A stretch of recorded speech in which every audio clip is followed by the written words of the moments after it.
Chapter 65. As Obsidian and Wingmaker made their way back, their footsteps echoing softly in the silent corridors of the palace, they felt a weight of significance settling over their minds. There's a transformative quality to meeting a demigod, a shift in perception that illuminates unnoticed truths or unveils underappreciated nuances. Regardless of one's predispositions, such encounters leave an indelible mark, a shift that renders going back to previous beliefs an impossibility. Upon their arrival at the palace, they found the queen in a state of rest, her regal presence softened by slumber. However, as Obsidian growled with a resounding resonance, the queen startled awake, her eyes widening in surprise at Wingmaker's unexpected presence alongside her king consort. "Why do you grace my chambers?" she inquired with a touch of royal authority. "I come at the behest of Obsidian, Your Highness." Wingmaker replied respectfully. "You should address him as king consort, Wingmaker," the queen corrected gently, a hint of admonition lacing her tone. "Proper decorum is important within these royal walls." "We have something to tell you," Obsidian said. "and you need to listen carefully." The queen rose to her feet somewhat awkwardly. "You have been conspiring together, is that it?" Obsidian inched closer, sensing a difference in her. "Are you okay? Are you feeling well?" "I'm fine. Come, let me show you." The queen gestured, her movements slightly unsteady yet purposeful, leading them down a path veiled in shadows toward a secluded chamber. There, amidst the darkness, lay a profound revelation, an array of eggs arranged meticulously in 6 rows, each with 6 eggs.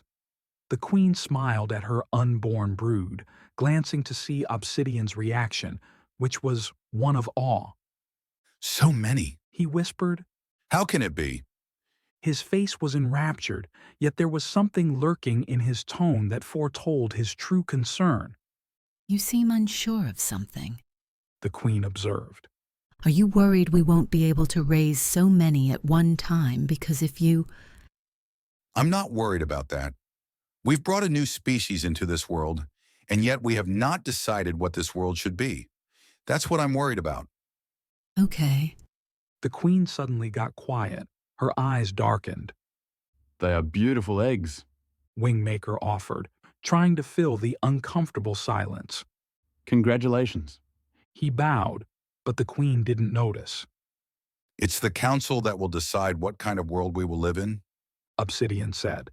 "And what if our offspring are not accepted by the council, or they are seen as a threat? What will we do then?"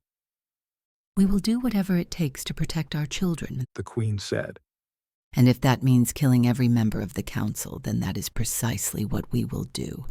And as Wingmaker is a witness to this conversation," she turned to Wingmaker, "you can make sure the members of our esteemed council understand this."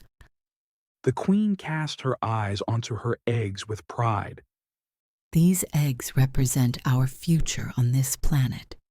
To think otherwise is to hold one's head beneath the sand, searching for the sun. Those beautiful beings inside those spheres," she pointed to the 36 eggs, "are exactly what we came here to do. They are our gift to this planet, ensuring that there will never be an invading species that can steal and conquer it." Her voice began to trail off to a whisper. "They are the defense of our collective species, as much as they are our assurance of a peaceful future." She looked at Obsidian. "And yet you remain worried. Why?" "There was a time only a few days ago when we had a conversation that our children would rule this entire planet, and all creatures upon her would worship them as their protectors and providers. But now, we have learned that that vision is not the vision of our fellow creatures, namely the werewolves and the travelers.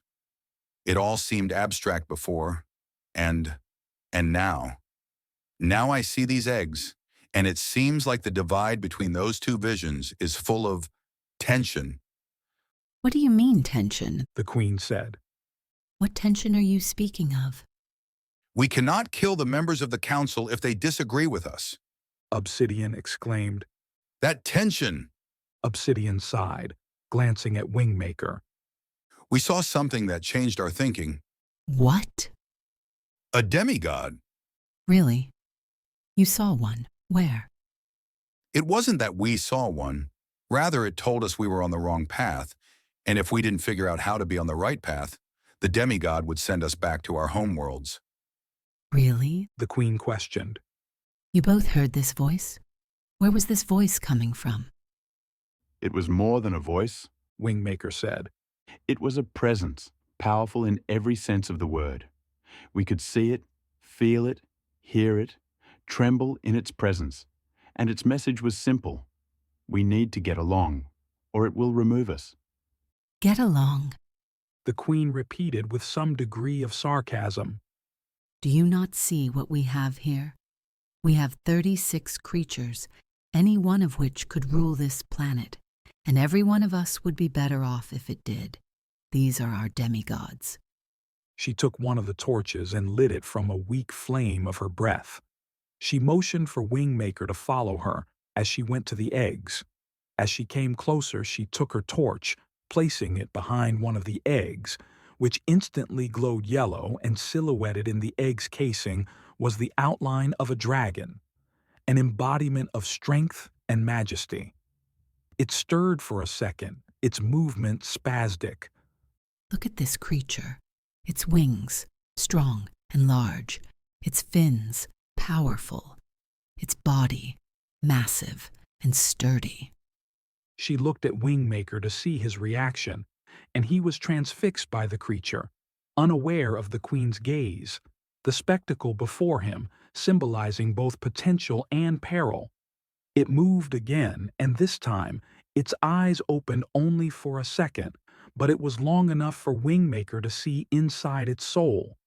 In one fast motion, WingMaker seized the torch from the Queen and ran into the middle of the array of eggs. He knew they would not dare to harm him in that position, especially with him holding a torch. The Queen's urgent cry echoed through the chamber, her plea a mixture of desperation and command, directed at Obsidian. Stop him! The Queen shouted. Obsidian's gaze darted around, searching for a resolution amidst the tense standoff. He caught the subtle movement of the Queen's tail, a serpent-like threat poised to strike at WingMaker, adding a layer of imminent danger to the scene. WingMaker stood in the very center of the eggs, each one about the size and shape of a large watermelon. Their casing was a pale, yellow-white, opaque at the bottom and translucent at the top. The unborn dragons appeared to be black with long tails that were tucked along the length of their bodies in a fetal position. I will not harm them. WingMaker declared firmly, his voice cutting through the charged atmosphere. Unless you do not listen. The Queen's tail, moving an inch at a time, crept closer and closer to WingMaker, her eyes red, her belly orange, her face enraged, as she turned to Obsidian. I do not know how you will kill him, but kill him now. WingMaker dropped the torch a few centimeters above the eggs, boring his eyes into the Queen's. Remove your tail now. His tone was merciless and of a fevered pitch. The Queen's fury simmered beneath her surface, her threats laced with maternal protectiveness and sovereign authority. Do not mistake my resolve, she warned, as she pulled her tail back, but her expression remained on edge. If you harm my children in any way, I will make sure that your death is as painful as one can be. WingMaker looked like a doe cornered by a wolf pack. His head swiveled between the eggs below him, Obsidian and the Queen. I see what you have done, and I also see what is inside these eggs. These are not souls that have come to protect. They are demons. They will use their power, strength, and cunning to enslave everyone they desire to have as servants. The rest of us will be killed. Obsidian, caught in the midst of opposing forces, grappled with the weight of their choices. By just looking at them, you can tell this? Obsidian growled. Wingmaker nodded. Could they be taught to be protectors of the people, kind benefactors? Perhaps, but only if you as their parents demonstrate this behavior and teach them well. But what I have heard from the Queen is the opposite of this, despite her acquiescence in our last meeting. Despite what she might admit about herself, she believes these unborn dragons will be her legacy of power. They will become her extension. What she herself cannot be, they will. His eyes met Obsidian's. I cannot let that happen, especially after what we just experienced with the demigod. Obsidian's head shook slowly as he considered their predicament. Kill him. The Queen chortled. I can't. Are you blind? You see him. You see that he is able to destroy what we have created. We have no choice but to wait. For what? I don't know. Let me think. The Queen inched closer to her eggs. How do we solve this problem, where you leave and my unborn are untouched? That is the problem. Wingmaker replied. I do not know. I'm hoping that Obsidian will, Why Obsidian? because he is a bridge between me and these eggs. Obsidian's mind swirled with thoughts of the demigod, the enigmatic mural, and the looming threat of expulsion from their newfound realm. He grasped at fragments of recollection, fragments that hinted at a simpler existence, perhaps devoid of the constant challenges that now defined his world. His fingers of memory traced the contours of a forgotten life, where he might have been married, where children might have existed, all elusive yet somehow present. I must see them. Obsidian declared, his voice tinged with determination as he turned to Wingmaker. I need to witness their potential with my own eyes. Look for yourself. There's another torch on the wall. Wingmaker said.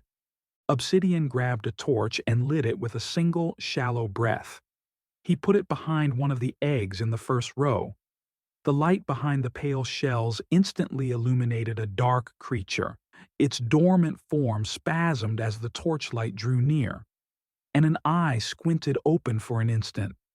Obsidian could feel the cold depths of those eyes, and yet its form, its structure, its brilliant future as a genetic marvel beckoned to him. He took his torchlight to the next egg in the same row, seeing that it was the same as the first. As Obsidian surveyed the row of eggs, the Queen's demand cut through the tension. What do you see? She pressed, her voice tinged with urgency. What do you see? The Queen demanded. I see potential. For what? As Wingmaker pointed out, our children have the potential to become either a force for good or evil. The crucial question remains, can we instill in them an unwavering dedication to goodness? Can we, as parents, hold fast to that conviction throughout their upbringing?